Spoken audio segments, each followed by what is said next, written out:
I don't know exactly why I started getting in cold water 3 years ago. Carl Jung said that people don't have ideas, ideas have people. And maybe it's more accurate to say that the idea of cold water immersion found me, as it was circulating through the ethos due largely to Wim Hof's missionary work, more than I found it. I had been hearing personal anecdotes and scientific research on podcasts for a couple of years about the benefits of taking cold showers. I was drawn to the reported health benefits, especially improved cardiovascular health and immune function. I heard about how it is an ancient practice of people, perhaps my own ancestors included, that lived in colder environments. And I believe that when something has been done for thousands of years, there's some benefit to it. I also happened to have easy access at the time to a beautiful and cold alpine lake in the winter, an ideal practice setting. Health practices like this sometimes go viral, permeating a culture slowly and then exponentially. I find it humbling to learn that an idea or practice that seems somewhat esoteric or secret to me is in fact becoming widely practiced. I'm reminded of how I began hiking sections of the Pacific Crest Trail only 2 years after Cheryl Strayed's book, Wild: From Lost to Found on the Pacific Crest Trail, was released. After her book came out, the number of PCT through hiking permits increased from about 2,600 in 2014 to nearly 8,000 in 2019, tripling in just 5 years according to the Pacific Crest Trail Association. I was one of the many thousands of newly inspired PCT hikers swept up in that passion. And I think something similar has been happening with cold water immersion in the past several years, which is wonderful for our world. My first intentional cold plunge was right after reading the book, The Wim Hof Method, in late 2020. Now there's fresh snow melt running off into the lake. This is probably about the hottest time of the day.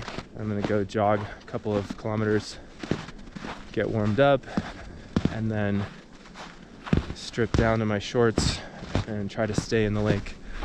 I'm aiming for a minute. I had occasionally done quick cold plunges while backpacking or to show off with friends when I was younger, but this was the first time I was doing it intentionally for health and personal growth reasons. Just in time. Looks like there's only another 15 or 20 minutes of sunlight right here. Yeah, we'll see if I even do this. As a novice at the time, this water looked very cold, and I didn't know how much time in it was safe for me. Okay. And kind of wishing I brought some flip-flops right now. I mean, up to my thighs, that's good. Alright, now just swim around a little bit. 30 seconds to a minute would be nice. Alright. Channeling Wim Hof. Remembering everything that he talked about, playing in the ice water, and this isn't even ice water, although it feels pretty damn close. It was probably around 40 degrees Fahrenheit, although I didn't yet have a thermometer, which I would buy a couple of weeks later. I swam for about 50 seconds and was pretty pleased with that. Wow. Surprisingly a little painful. Instantly felt short of breath, but I think that's normal when the body's freaking out. It's okay now, being out. I was feeling suddenly and noticeably alert and energized. After a couple of minutes, I decided to go in again. Here we go.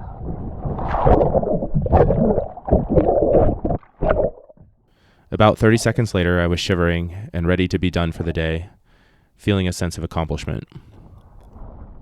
I got a little case of brain freeze. Thumbs up. An older local resident was on the shore watching me walk in and commended me for what I was doing, and we had a nice conversation. Hopefully this is the start of a routine. Just had a nice brisk jog, and I'm not shivering anymore, and I feel really good. I feel like there's a more than decent chance that I'll do this again tomorrow. Yeah, so we'll see. The next day I went in again and was caught off guard by the fact that after 8 seconds I found myself getting out. Day 2 This was a first lesson in experiencing how my fortitude could really vary from one day to the next. I think part of it was that I felt some underconfidence on the first day, and that swung over to overconfidence on day 2. That caught me off guard. But now that I'm out of the water, I feel warm. Even though I didn't feel warm before I got in the water. I'm gonna give this another shot. The air was probably colder, and that could have made the water a few degrees colder, and also caused me to arrive at the water with a lower core temperature. Also, my body might not have fully recovered from the previous day, which was a big leap, going from 0 seconds to 80 seconds in one day. That is so painful. But it feels so good to get out. I know this is going to get easier, though. Take 2 today. I was going to do something else, but I just feel like I need to get my full minute in for the day.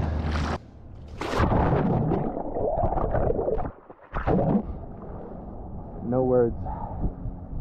It really does just like empty the mind.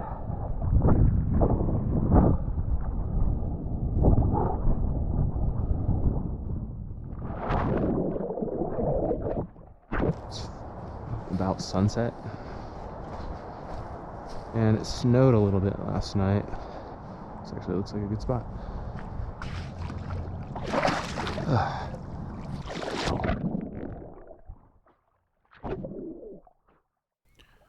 On the third day, I endured even less time, about 25 seconds. It's interesting noticing the fear that comes up. Yeah, I just fear physical pain. The anticipation, just approaching the water. That's not an easy part. Getting out is actually really nice, though. Yeah, this is probably going to be the coldest day so far. And I feel oddly excited and afraid. So I'm gonna run for a couple miles. It'll get my feet all wet, but hopefully my core nice and hot. I left a lens cap on the wrong camera lens and felt disappointed that I didn't record it. Little did I know how many other opportunities I would have later to video document this practice. Day 5, woke up to about maybe 4 inches of snow. It just it makes the scene almost like monochrome, just black and white, just about, and very clean and pristine looking. We'll see if I do it. I think I will. I think it was good that I started on a sunny day, which taught me experientially that I can get in water that is around 40 degrees Fahrenheit for a minute or so. I don't think I would have done my first cold plunge on a day that it was also wet and cold outside the water. This is pretty picturesque right here. Beautiful reflection. And what do you know, there's this little spot here without snow right at the water's edge. Perfect for putting clothes for everyone who wants to go swimming. I don't know if there'll be enough space with all the people who want to go swimming right now. I don't think I'll back out because it's just so pretty. It's even part of me just wants to get in there just so I can mess up that almost perfect reflection.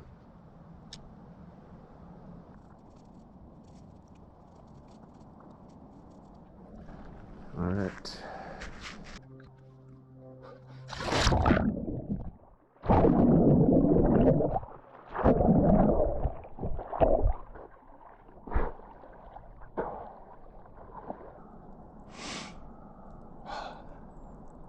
So much pain and so much life all at once.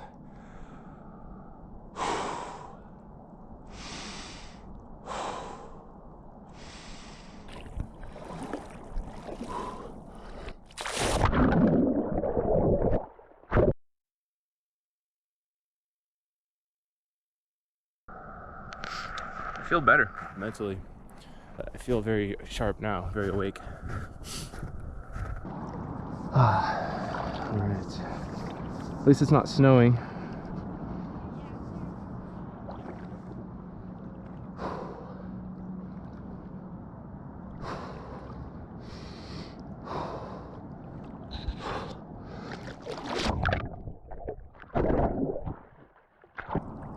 pretty cold. But it's not as scary as it was before.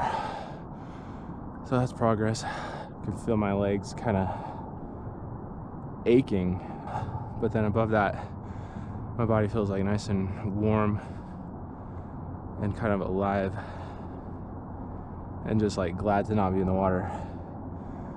Okay, a little bit more.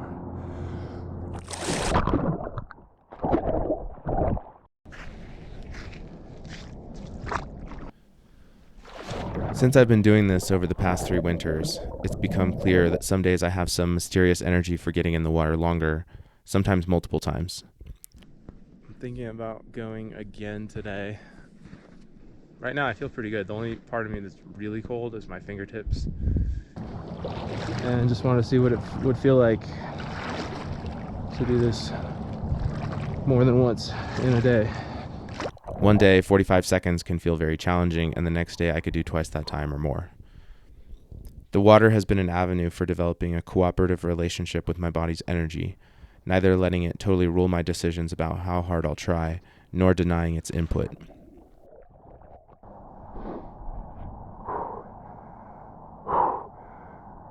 That is good for today. It's easy to deceive ourselves in either direction. We can go too hard on ourselves and too easy on ourselves, and to know the difference is an exercise in self-awareness and body awareness.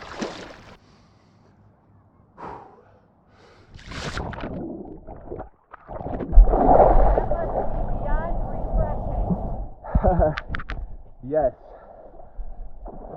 it's quite brisk. You do that every day?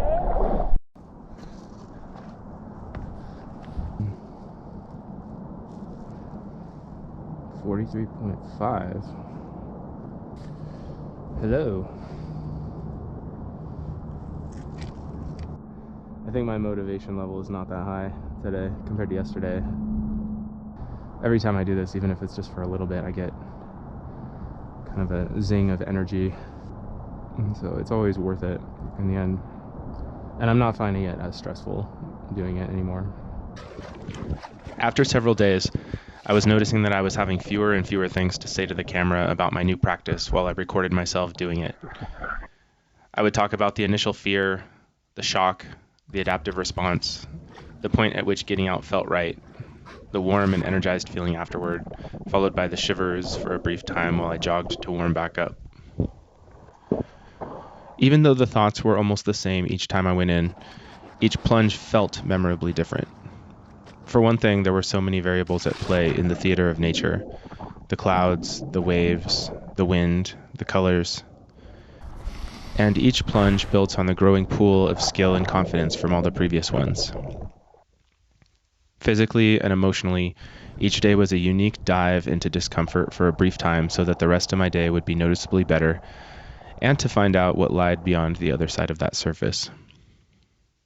It's probably just under freezing because it's snowing, but it's not. It was just raining, so it's probably right around that freezing mark. So most of the remainder of this video will be overdubbed thoughts that I'm having now while looking back on this footage and continuing to practice cold water immersion almost daily, reflecting on the past few years through the lens of a psychotherapist and coach, and just an introspective person who's interested in health and spiritual development. I use different words to describe this practice, mainly for variety. Cold water immersion seems to be the scientific term that doesn't specify a duration. A cold plunge seems to be a popular term that refers not just to the act of quickly getting in the water, but also the large human-sized tanks that people buy to use at home. To me, plunge sounds like a short time in the water, whereas something for a minute or more sounds more like a cold water sit, which I've borrowed from meditation terminology, as in, I'm going to go sit for a meditation session now. And I also like the term cold water practice, which implies an ongoing relationship with the water through repeated sessions. It actually seems really nice compared to yesterday. There's definitely been improvement mentally, and I'm sure my body is adapted. Yeah, I would just say this has actually kind of become like a highlight of my day. It motivates me to run because I like to get nice and warm and then run again afterwards to warm back up. and it really is a nice reset. Like for hours afterwards, I feel a pretty nice shift in mood. I feel very awake. I think it is kind of increasing discipline generally in my life. I'm a lot more likely to stick to tasks that are just things I don't want to do. And sometimes I even catch myself like saying, oh, it's just like getting in the lake. Any activity that is something I can do in the winter that I like is a plus. Something that I think is easily noticed in the first times getting in cold water is a warm feeling immediately afterward. 41.2 Fahrenheit or 5.1 Celsius, and I know it's colder a little deeper. Before getting in, having skin exposed to cold air feels uncomfortable. Afterward, it feels quite warm compared to the water, and it's a satisfying feeling to just stand there in shorts in freezing air for a while and not feel cold. I decided to do just kind of like an ice bath instead of swimming, see what that was like. It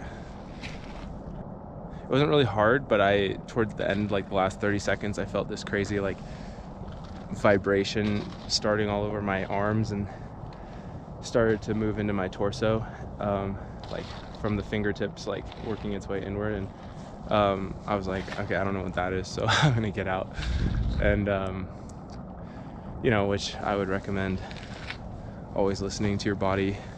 As soon as I start putting these really concrete goals on something, like I've got to be in the cold water for a certain amount of seconds or minutes, then it starts to become less fun and more of a chore.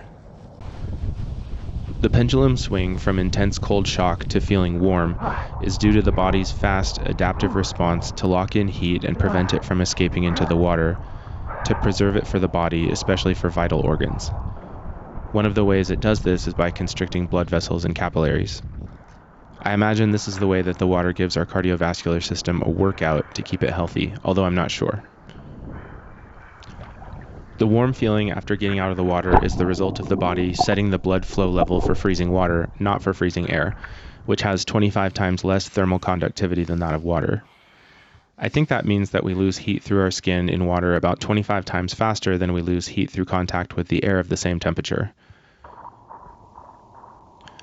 When we go from cold water to cold air, the body is uncalibrated a second time and has to dial back its heat-preserving response, and during this time there's a pleasantly surprising warm sensation that usually lasts me a few minutes, depending on the air temperature, the wind speed, the amount of sunlight, and humidity. I've even felt it in light rain after coming out. During cold and windy storms, it's less noticeable, but usually still there. After the body gets used to the air again, the warmth fades, and often this is when the shivering starts, if I've stayed in long enough. This cold feeling lasts until my body normalizes its temperature from movement, a heater or shower, or just with time.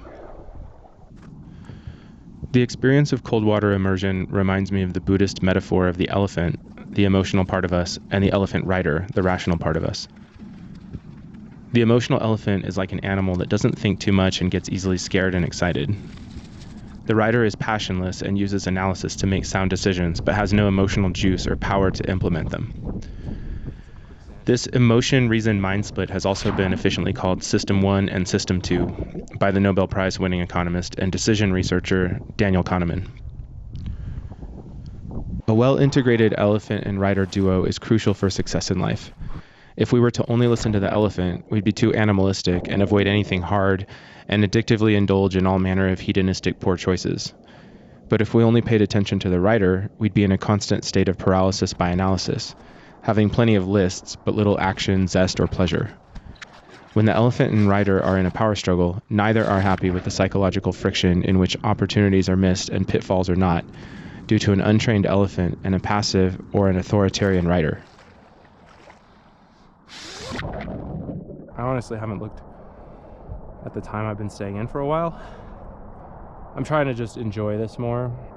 I'm just, every time I'm just trying to be mindful of the body experience.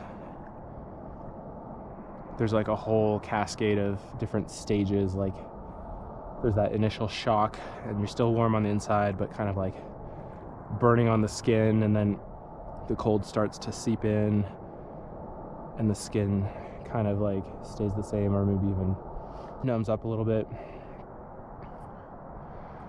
and can feel getting kind of winded, almost like doing a sprint. And that's kind of when I start thinking about getting out. And then there's that walk back to the shore, which is like kind of like coming back down to earth. The pain subsides and start to kind of warm up. There's always like a little bit of a thought like, why am I doing this? Oh, this is so hard, like getting out.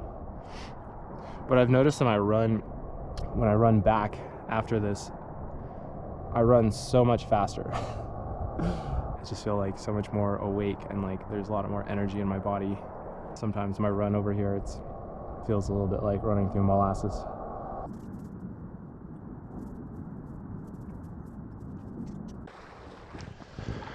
The cold water is an opportunity to improve the relationship between the rider and the elephant, between our reason and our emotion.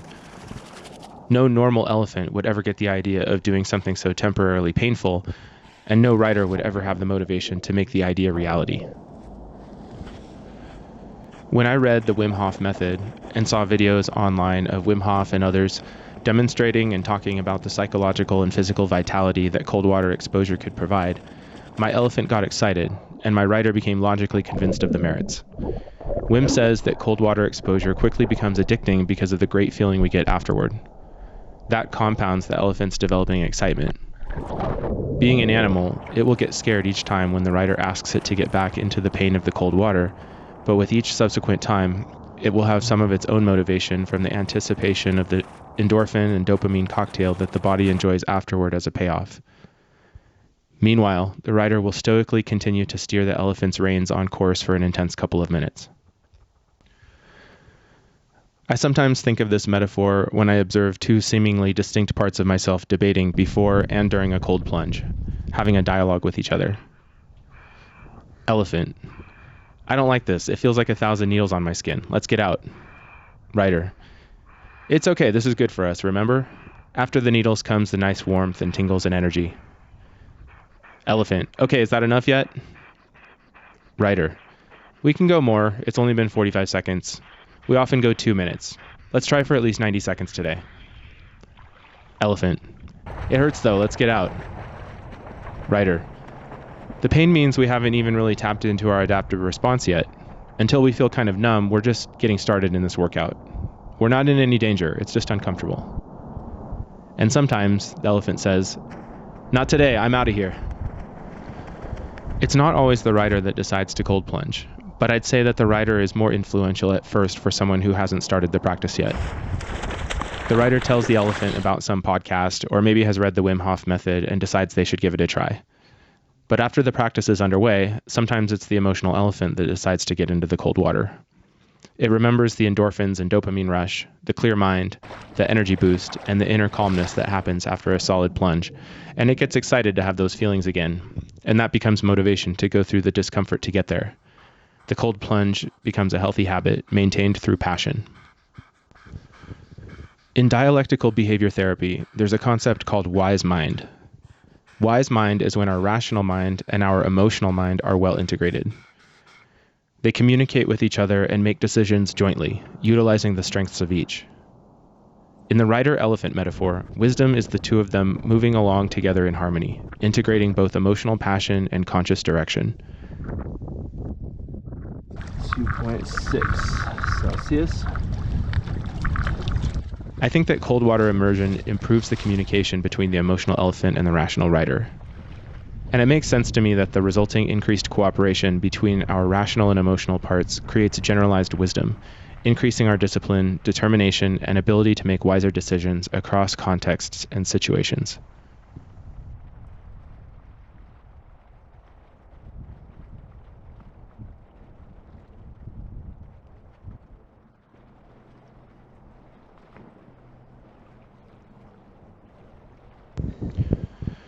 Wim Hof says that his method is based on 3 pillars: cold water exposure, conscious breathing, and the power of the mind.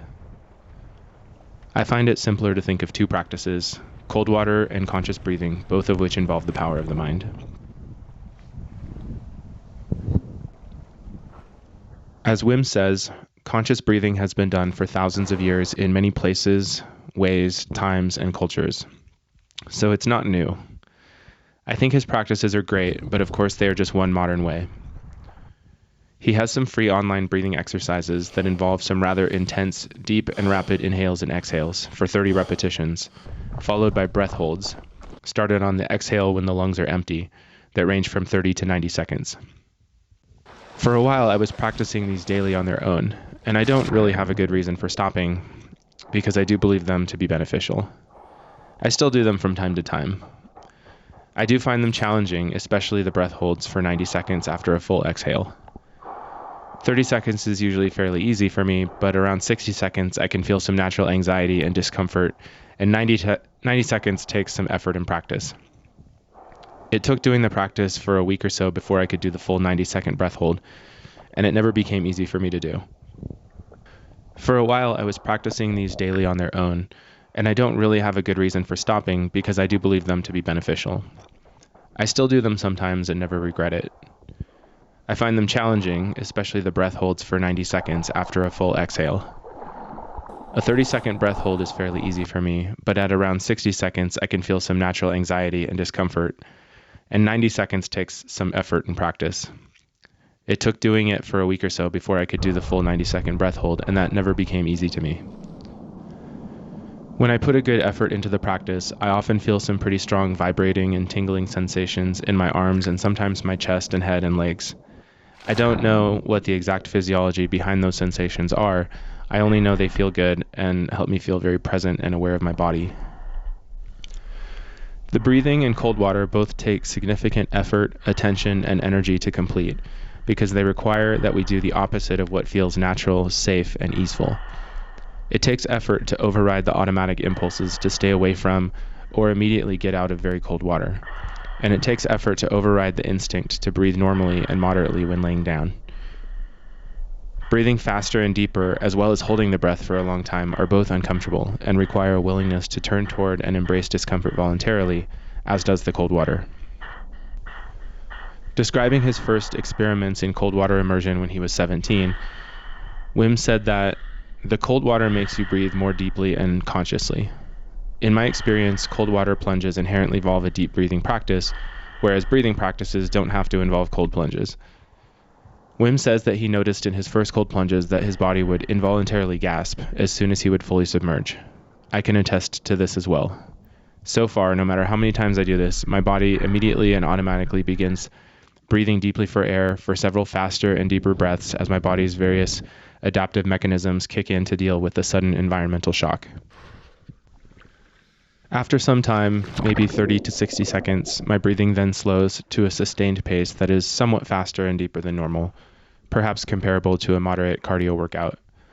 Around this time, I'll often experiment with short breath holds, not too long, maybe 10 to 15 seconds at a time, and sometimes I'll take faster, deeper breaths. I like to do what comes instinctively, trusting my intuition.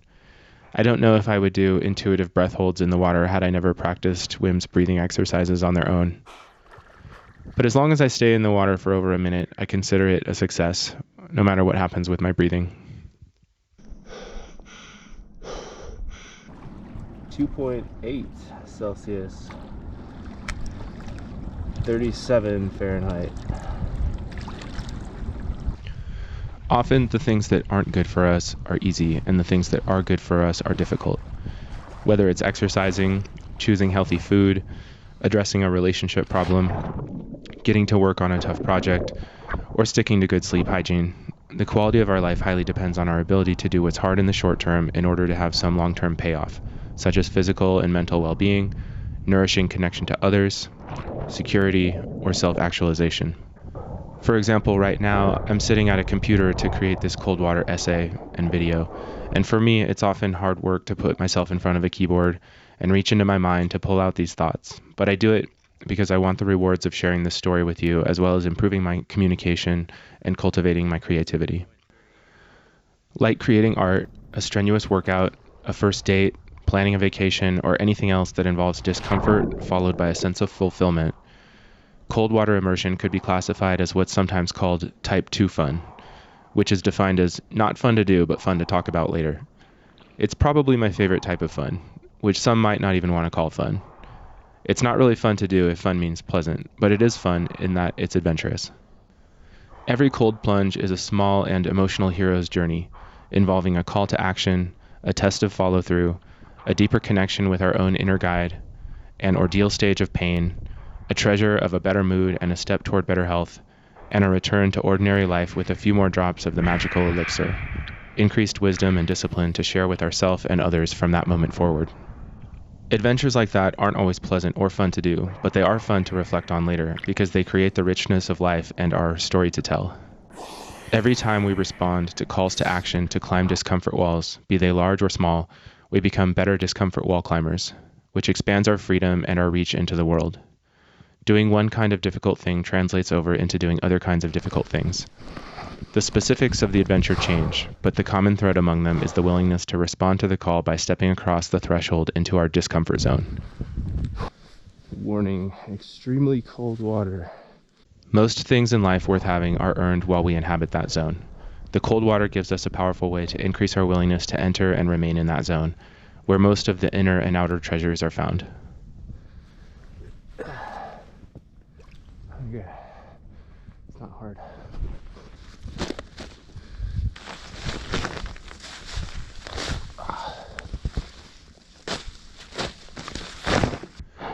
When weather would get extra cold and snowy, I'd become excited to challenge myself in more intense and varied conditions.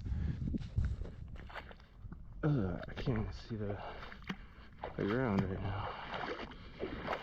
When the first big storm came after I started, I wondered what it would be like to get in the lake during a storm, and after a huge snowfall, and during a huge snowfall. The days that stand out most to me in my memory were these days, which felt kind of sacred.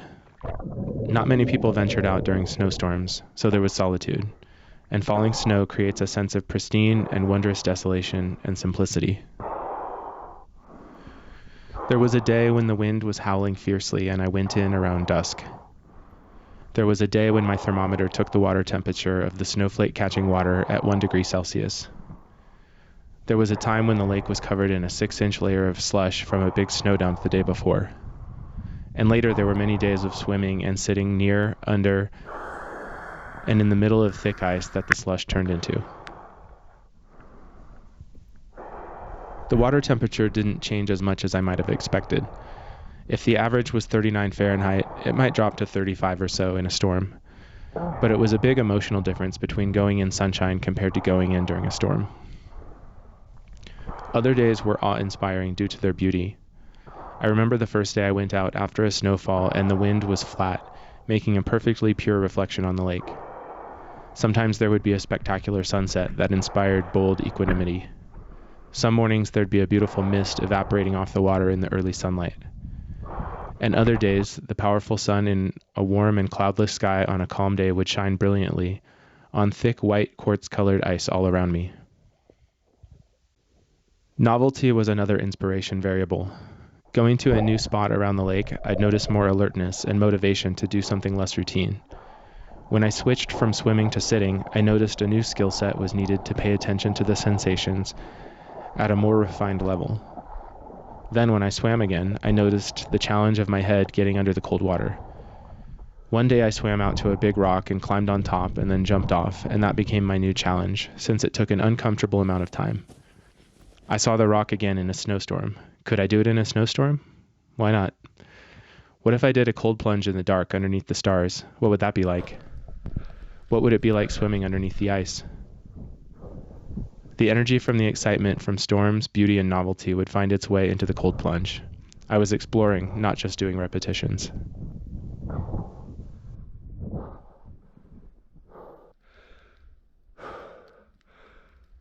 It snowed a little. This is with snowshoes. And the water looks like it has a layer of slush on top. Off the trail, you can see snowshoes don't even seem to do that much good. I really love the the silence.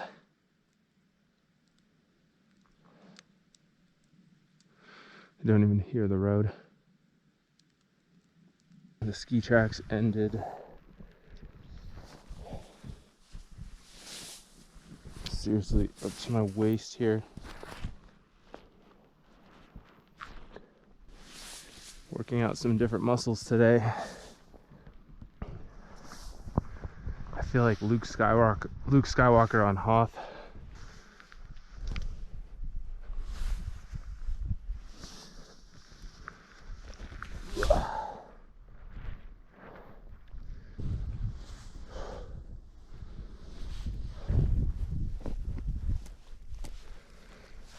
Gonna make some space here.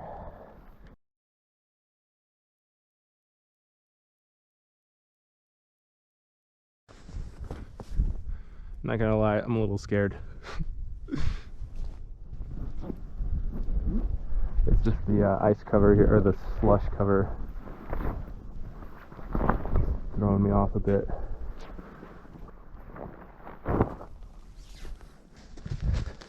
It's almost like the first time. It reminds me of the same fear I felt like the first time when it was perfectly sunny out.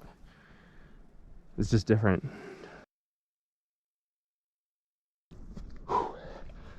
Not sure if the ground is slushy or rocky.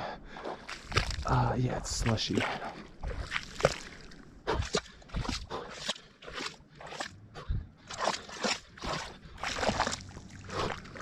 Okay. Yeah, there's like several inches of this.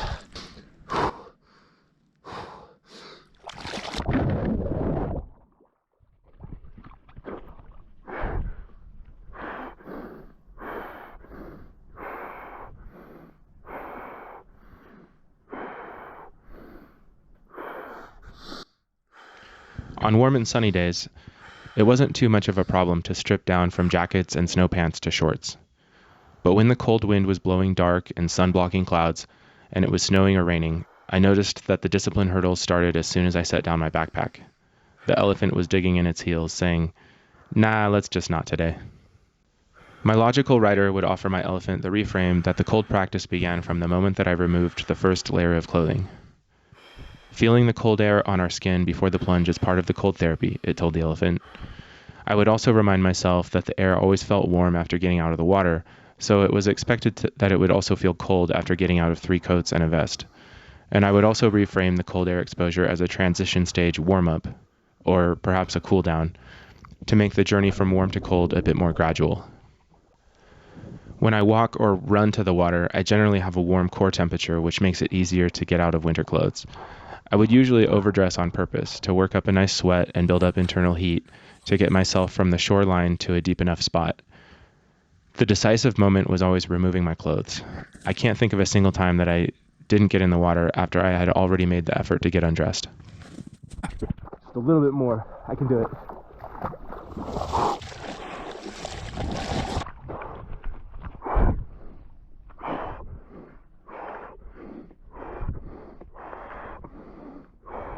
All right, that's good.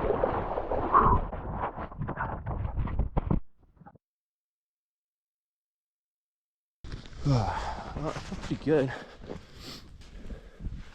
A little bit shivery, but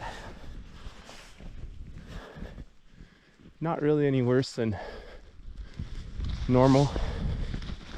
Maybe a little more than normal. I hope it goes without saying, know your limits. I've been doing this now for 40-something days. And the first day it was sunny. Some days I just went in like 15 seconds. I never really am that far away from home, so I feel pretty safe. So much faster on the way back.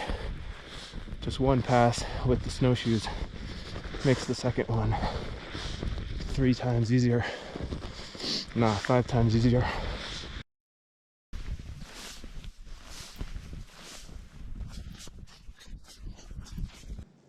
I'm like trudging through snow. I don't know how well it shows up on this video because the depth is all distorted, but every step I'm sinking in somewhere between 1 foot and 3 feet, and it's like hard work. I've been at this, I feel like, for an hour, and feels like I'm barely getting anywhere. And I really want to be at the water already. And I could have gotten there a lot faster. I came out here 2 days ago and I was blazing a trail like this, and now other people are on that exact same trail. It's funny. I was looking at the spot where I got in the water 2 days ago, and I always see someone over there now. People just end up at that spot now because that's where I snowshoed. It's literally a path of least resistance. But yeah, this is like, for me personally, this is a lot more enjoyable to go somewhere that other people are not going. It's super meditative right now, just watching snow fall out of the trees.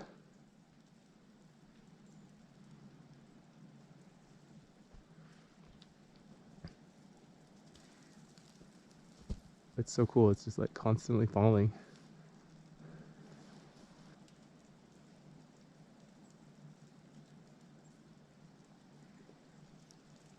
You can hear a few birds.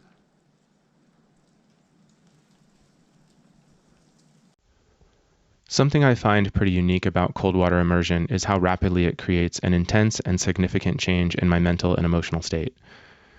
The return on investment per minute is unparalleled in my experience. I don't know how hard or thick that surface is there. I can kind of start to feel the adrenaline, my body knowing what's coming, just because it's a little different. It's fun to watch my thoughts and laugh at them. The sun is glorious compared to the other day. It's hot. I've got my jackets on, but none of them are zipped up. Just 1 or 2 minutes in nearly freezing water can create an increase in alertness, energy, presence, and embodiment that is comparable to an hour or more of running, resistance training, or other exercise. For me. This is...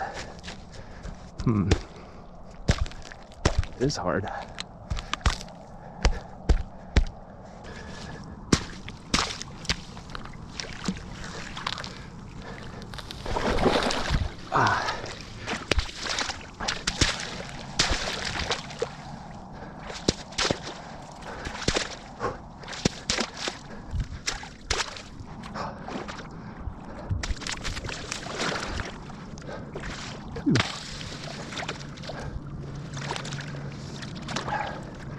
A disproportionately large amount of life is packed into those 2 minutes, and during the time afterward, while feeling energized.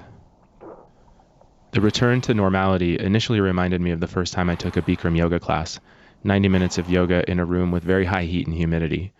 I remember feeling spent and euphoric for most of the day afterward, and I'm sure I slept well that night.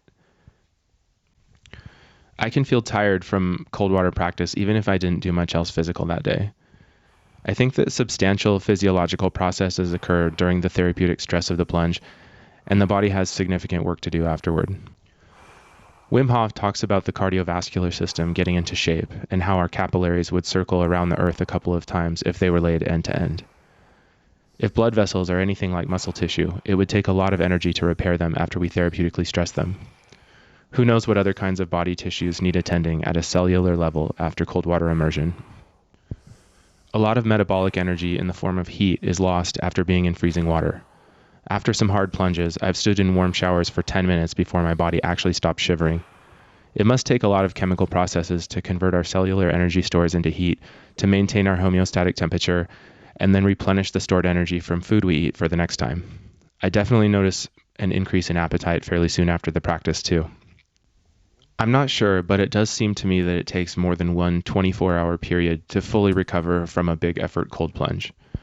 Big effort for me has varied from 2 minutes at 35 degrees to 15 minutes at 50 degrees. Those are not recommended times or temperature goals for anyone, just what my body seems to tolerate. I'm sure that therapeutic times and temperatures that constitute a big effort vary widely among individuals. And my feet are freezing. When I take a day off between cold plunges, I think it's easier to stay in the water longer compared to back-to-back days. But I still prefer the daily practice if my schedule and motivation allow it. I wonder if my soul's desire for presence and mental stillness generally takes priority over a full physical recovery. If I have time and desire to go often, I adjust my expectations of how long I'll stay in and how strong I'll feel doing it. If I don't have time or feel too tired or need the energy for other things, I take days off. I also think that our rate of recovery from a given physical activity tends to increase the more we do it. I guess this is like a natural ice bath. Athletes often change workouts frequently to keep the body from fully adapting. I also know that anything done too much can cause injury, so I don't ignore the messages my body is giving me. I just try to discern between reaching a true physical limit as opposed to arriving at another discomfort wall that's just intimidating at a psychological level.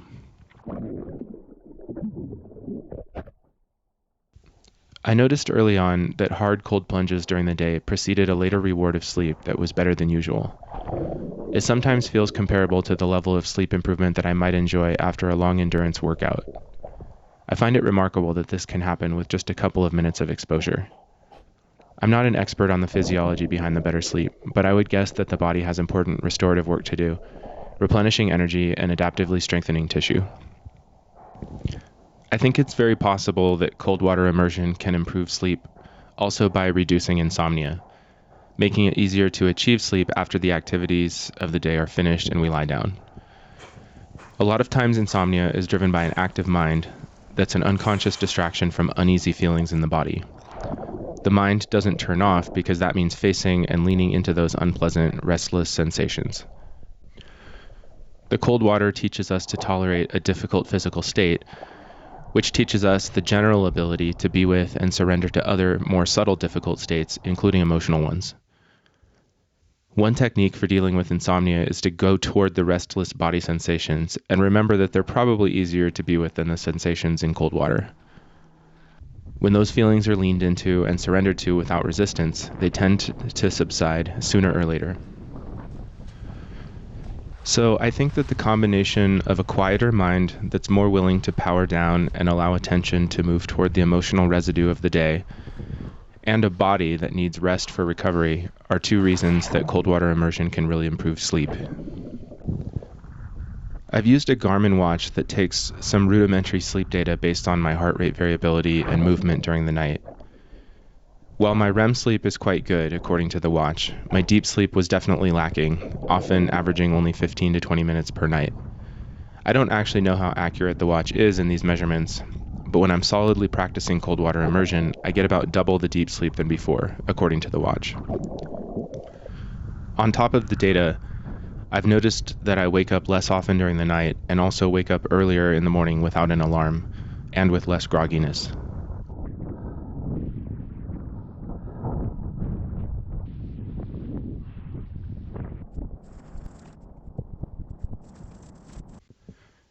Abraham Maslow described peak experiences as moments of self-actualization and personal growth, characterized by joy and transcendence, a sense of connection to something greater than ourselves. Peak experiences may be rare, but I think the level of joy and transcendence we can have lies on a continuum. More frequently, I had what I might call a Crest experience. Not quite at the peak, but high up there and very nice. Times of feeling highly present, alive, energized, and alert, without thoughts or emotions pulling me into past and future. That was often after jogging steadily for a few hours in the cardio Zone 2 range, a moderate intensity endurance training. Those long runs felt healing and nourishing to my soul. I would come down from those actual and experiential crests, feeling like I had stepped a foot into nirvana and was still glowing with a bit of the supernatural energy I absorbed there. But hours of jogging is not something I had the time and energy for every day. The cold water came along and offered me a way, albeit a difficult one, to have a similarly grounding Crest experience when I didn't have a ton of time to get out. The routine of jogging to and from the lake for the cold plunge took less than an hour and bestowed a level of mental reset and embodiment similar to a long trail run, but in a fraction of the time. Here's a quote from Wim Hof's book. "In the absence of environmental stress, the things that have made our lives easier have actually made us weaker. But what if we could awaken the dormant physiological processes that have made our ancestors so strong?" End quote. In this video, I'm going to mostly focus on the psychological and spiritual benefits of cold water immersion because that's my area of interest and expertise. But no cold water article would be complete without some mention of the anecdotal and empirically proven physical benefits. Hormesis is when exposure to low levels of a stressor can actually stimulate beneficial adaptive responses, leading to improved health and longevity.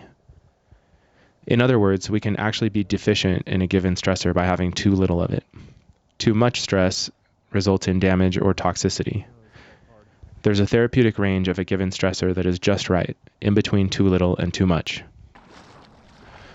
Physical exercise, for example, is a self-induced stressor that is favorable in the right amounts, but unhealthy if there is too little or too much. The same is true for exposure to oxygen, sunlight, various vitamins and minerals, and even radiation, small amounts of which have been shown to decrease vulnerability to cancer.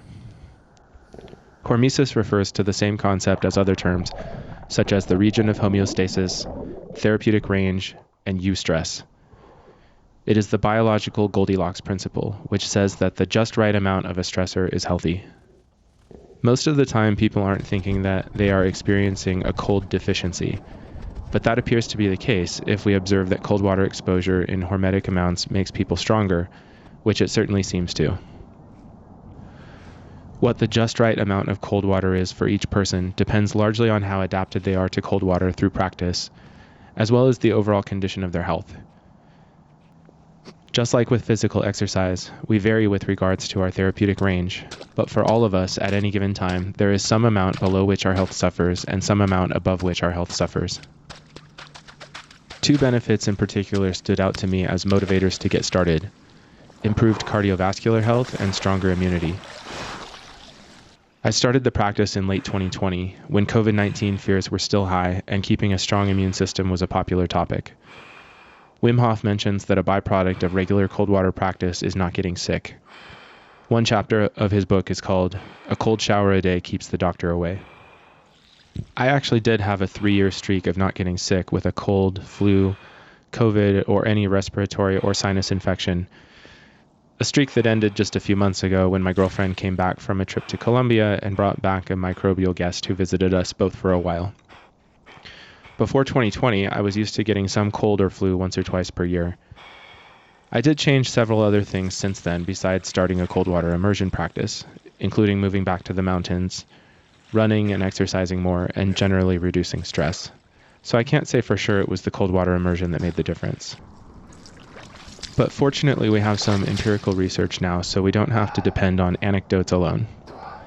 Even fairly low amounts of cold water exposure, from 1 session to 10 days of training, has been shown to increase white blood cell counts, decrease upper respiratory tract infections, prevent symptoms when introduced to endotoxin, a substance that normally causes fever and inflammation, alleviate pain, and improve recovery time from injuries.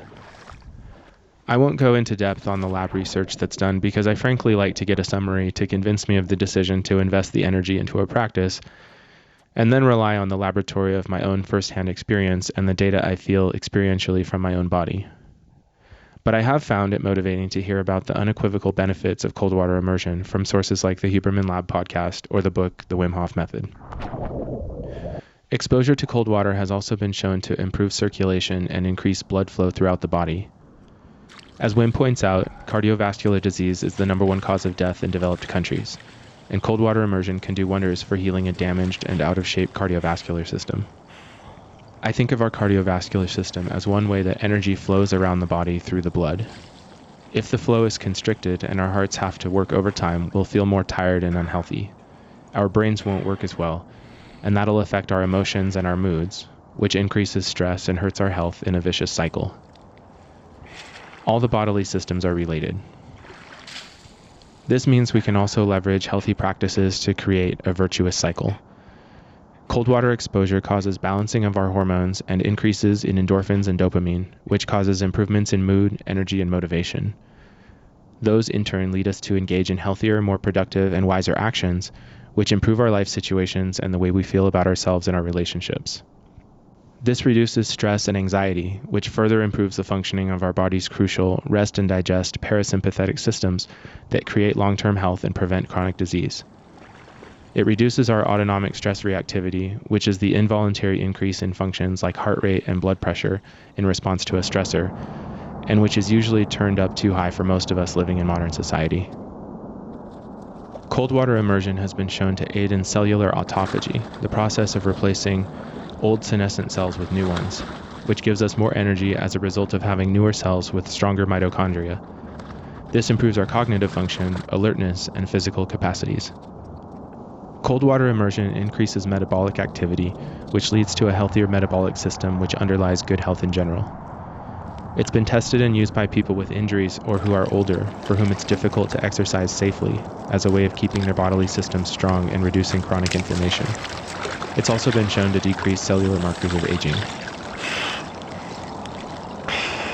Finally, it helps with getting quality sleep, which Matthew Walker calls the Swiss Army knife of health in his book Why We Sleep, which covers the myriad reasons that we need good sleep in order to be healthy.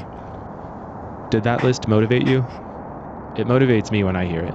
These facts are something that the elephant rider can say to convince the elephant to get in the uncomfortable water. It doesn't make the experience itself easy, but it can be a catalyst for taking the plunge.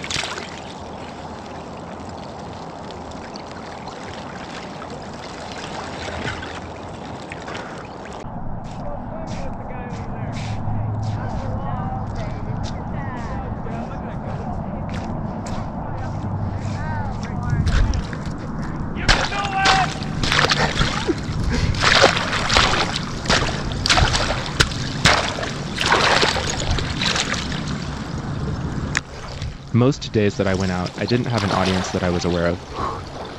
I actually prefer not being watched in real life, so I'd try to find a secluded spot. But occasionally people would notice and react to what I was doing. On a sunny day, a lively group cheered loudly for me when I got into an ice hole.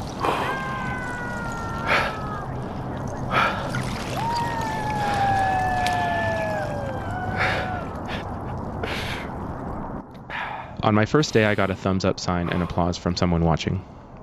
About a week later, a woman said, "That looks beyond refreshing, and that must just take your breath away," and asked questions about the temperature and the feelings it induced, and suggested I watch the movie My Octopus Teacher. Another woman spontaneously offered to take my photo and text it to me, although I never received that photo. 3.7 Celsius.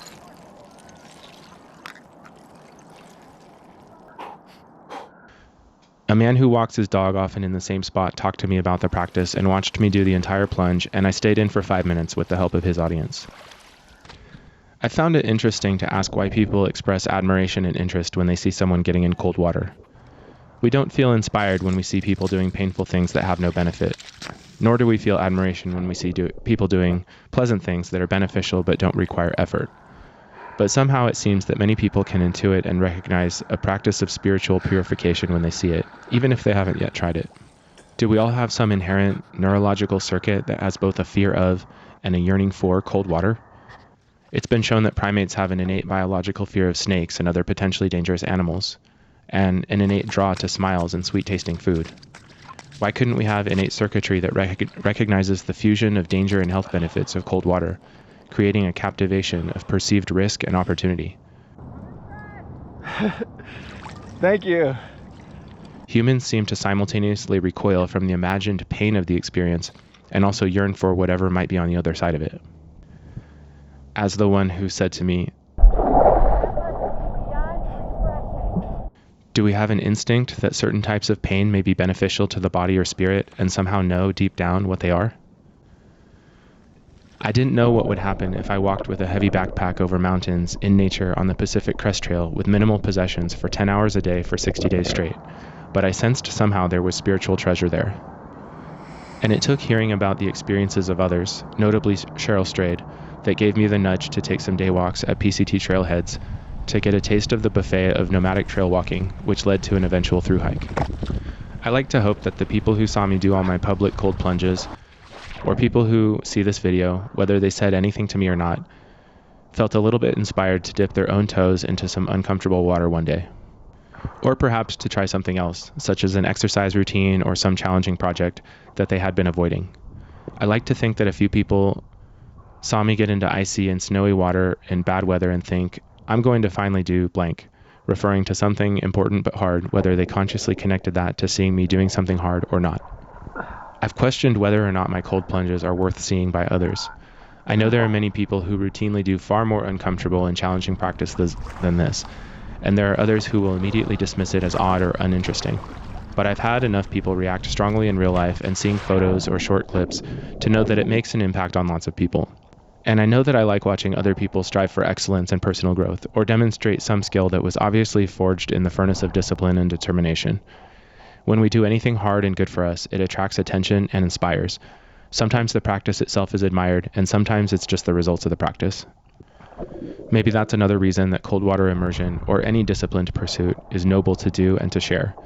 It heals and strengthens us, making our experience of life better, which makes others' experience of us better, which in turn makes others' experience of their lives better, and so on, in a virtuous cycle. I'm no record setter or elite athlete. I was okay at sports growing up, but I've always felt a value in physical activity as a means to health and happiness. From spending all day as a kid rollerblading figure eights around an abandoned tennis court, to cross-country running in high school when my coach would praise us for leaving our guts on the course, to backpacking for months at a time as an adult, the body working has always been a gateway to my spiritual development. I say spiritual because exercise teaches me to be in the present moment and not focused on egoic mental activity. At a certain point, there's not that much room for thinking. There's sensation, the beginnings of fatigue, deeper breaths, becoming winded, settling into a second wind, a steady burn of energy, and access to primal functionality of the incredible machine that is the body. And when all of that is paired with a peaceful, beautiful, and sacred natural environment, like a trail in the forest, there's little need for the past or the future, for personal narratives or worries, at least for a time. The practice of continuing to stay present through a physical challenge is a practice of being in control of what my body and mind do at any given time. And I think that ability to make the body-mind a servant rather than a master is a key part of living a happy and healthy life.